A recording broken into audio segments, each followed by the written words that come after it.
With the elections coming up in November, all eyes are on Donald Trump and Joe Biden. But many of the laws and ballot initiatives that we care deeply about are going to be decided by those elected in state and federal races. Those are called down-ballot candidates, and they are extremely important. Debbie Wuthnow is president of iVoterGuide, a division of American Family Association Action, and she's with us to talk about those. Welcome to the Stand Radio, Debbie. Thanks, Jeff. Before we talk about the down-ballot candidates, give us an overview of what iVoterGuide is all about. iVoterGuide exists to equip Christians and conservative voters to knowledgeably vote and cast your ballot. We have done the research for you on all of those candidates, and it's not like any voter guide you've ever seen before. It's deeper because we cover those down-ballot candidates that we're going to talk about. It's wider because we're in all 50 states. One URL works for all 50 states, federal races in all 50, and state down to state legislative in about 32, and even some school board candidates in some states. But it's easy to use because you go to iVoterGuide.com and you enter your voting address, and we'll personalize that ballot for you and give you a rating of every candidate, so you don't need to, it's just an easy side-by-side comparison. So iVoterGuide is there to help Christians be good stewards of their vote. Now, what are you doing to get voters up to speed on some of these down-ballot candidates? How deep do you go into their background and their endorsements, their financial support, and that sort of thing? We do the same research when we cover a race. No matter what level it's at, we do the same depth of research. So we start by looking at how they've scored by groups that look at how they vote on, could be a state legislator, and there's groups that monitor how they vote on state legislation. We call those scorecards. We gather scorecards. We look at their campaign finance data. So, for federal candidates, we get that data from the Federal Election Commission. For statewide, state legislative candidates, and even sometimes county candidates, we get that from their state office, could be the Secretary of State in that area. For school board candidates, we have to sometimes file a Freedom of Information Act to get their campaign finance information. We feel like what somebody does with their actions speak louder than words. So what they do with their pocketbook is pretty important as we research candidates. We at all levels that we research, gather any endorsements that we can find on that candidate. At all levels, we give them an opportunity to answer our broad spectrum issue survey. We ask different questions depending upon the office that they're running for. And when we do that research and we evaluate them, we'll also assign that rating. So it looks like a gas gauge when you go to iVoterGuide.com, and it, on the left would be a verified liberal to even far left, and then through moderate to leans conservative, and verified conservative. So we do that depth of research, starting at the top in president, all the way down to state legislature and even some school board races. That is incredible. And for the listeners that have never been to iVoterGuide.com, you need to check that out, because not only is all of this information there, it's presented in a very intuitive way, so it's easy to access. Debbie, you have a master's degree in computer science from Princeton and have been a systems engineer at AT&T Bell Laboratories, so collecting data is something that you do very well. How many candidates are you covering, or how many have you covered to this point? Well, in 2022, we covered over 13,000 candidates. Our projections are that we'll hit about that number, if probably a little bit more, in 2024. I think we've researched almost 3,500 candidates so far through the primary election.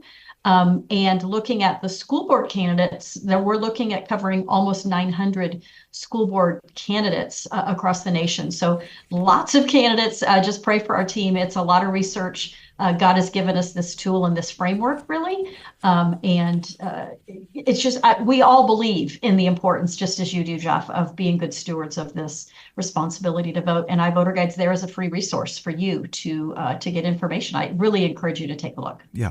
Are there any hot spots around the country, Debbie, as you're looking at all of the different races from school board all the way up? Any particular areas of interest that are unusual this time around? Well, I will tell you one thing that surprises me as a conservative. Personally, I typically vote Republican. You won't be surprised. But there are states that we think of as solid red states But not every candidate that has an elephant behind their name votes as conservative as you may want. We find there are Republican candidates who do not support life in all areas, that they have exemptions, they have, things that they can't even get legislation passed in some red states. They don't all support, keeping boys out of girls' bathrooms, some of this gender ideology thing. So the primary elections, is what I've learned, are really important. I would say of primary importance, even in those red states, because that's where you might have some Republicans that need to be replaced with a more conservative candidate. And the only time that will happen, or the most likely case, is during a primary, because 80 to 90% of legislators, be that federal or state, are really elected in the primary election. So I was surprised by the importance of the primary in those red states. And that's the biggest thing that I've noticed, just finding the truth about those school board candidates and how deeply we have to dig has been another surprise. Yeah, I love the way that you rate these candidates from conservative to conditional conservative, so that if there is an exception for the life of the mother in the case of abortion, that's notated on the scorecard there at iVoterGuide. Some of the races coming up this coming Tuesday, the 30th of July, the upcoming Republican primary in Arizona is going on. So if you're listening and you're in Arizona, you need to go to iVoterGuide.com. You can find out how to register to vote if it's not too late, where your polling location is, and again, a lot of the details on those candidates. What other primaries are coming up, Debbie, that you'd like to mention? Well, Arizona, as you said, on the 30th. Tennessee has their primary on Tuesday, August the 1st. And then Michigan, Washington State, Kansas, and Missouri all have primaries on August the 6th. It keeps rolling. We are about 2/3 of the way through the primaries. So if you haven't had yours yet, it's on its horizon. And we are hot and heavy right now into getting ready for the general election in those states that have already had their primaries. Yeah, I was going to ask you about that because we're a little over 3 months away from the November elections. Where are you now in all of your work to collect that data, and when will that data be ready? So as I said, we're 2/3 of the way through the primary season. So we should be releasing all of our primary voter guides. Most of them we'll have released by the end of this month. There's just a couple, New Hampshire, Delaware, and Rhode Island will come out actually in August. Louisiana, their primary is on November 5th, so they're kind of a special case. But we'll already start releasing general election voter guides by early August in the states that have extended early voting times, because our schedule is tied to, we try to release the voter guide before any ballots get mailed or early voting begins in that state, and do our best to get it out about a week before early voting. So, doing 50 voter guides in that short time frame for the general election, when we're covering every contested race, it's going to be it's almost a Herculean project. And pray for our team as they're dealing with all of that and talking to the candidates, encouraging them to answer the questionnaires, and then doing those ratings and making sure that it's accurate and the data is all truthful and no errors that are in there. So we really are doing the due diligence to equip you to vote wisely. So appreciate your prayers as we undertake this. It's a massive amount of work. Let's switch gears just a little bit and talk about a couple of other aspects of the website that you have at iVoterGuide.com. There are some other ways that you've designed the site to be a resource for people who also want to be a catalyst for friends and church members to become active. How does the website do that? So, and when you go to iVoterGuide.com, there's 2 points that I would talk about. We have a tab on the top blue bar. It's a menu item called Take Action. And if you feel like I want to do something more than just cast my personal ballot, if you click on Take Action, you can see options that iVoterGuide provides for you.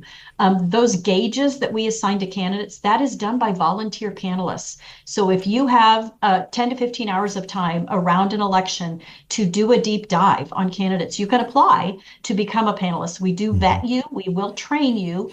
You do it from your own computer, from your own home, in your own time frame, but we'll guide you in how to do that. Becoming a panelist is really important. And right now we are looking for panelists in dozens of states as we get ready for that Herculean general election. There's also resources you can use to pass out at your church or your neighborhood. There's a church bulletin insert. There's PowerPoint slides for your church. There's even resources to give your pastor if he comes back and says, well, I can't get involved in politics. We've got some resources for you there, as well as neighborhood resources. Maybe you want to order a yard sign, or you want to print flyers and pass them out, or get some door hangers. There's ways for you to get engaged and encourage your friends and family. If you're an activist and you want to get, knock on doors, we have resources. If you're kind of passive, you just want to put a sticker on your car that tells people use iVoterGuide, we also have that available for you through the AFA Resource Center. So our goal is to give you everything you need to vote wisely for yourself and to share it with other people. I would encourage you to sign up for our emails. Yes. We write about an educational email about once a week, 4 times a month, that you'll receive, as well as we'll let you know when your voter guides are released or when we have special elections or primary elections for your address. So go to iVoterGuide.com, and I would encourage you to sign up, join that email list. There's, just thank you for getting engaged, and thank you for giving me the opportunity to share those options with people. Well, thank you for the work that you're doing. And I know that you have a huge team of hardworking people that are making it easy to be a good citizen here in the United States. And especially as Christians, as we think about our God-given responsibility to steward our government as citizens of this great nation. Once again, the website is iVoterGuide.com. You can also check them out on Facebook and Twitter. Debbie Wuthnow, president of iVoterGuide, thank you so much for being with us. And again, we'll be praying for you as your team finishes up the last bit of data collection for the release of all of that coming up soon. I appreciate the prayers. Thanks for the opportunity, Jeff.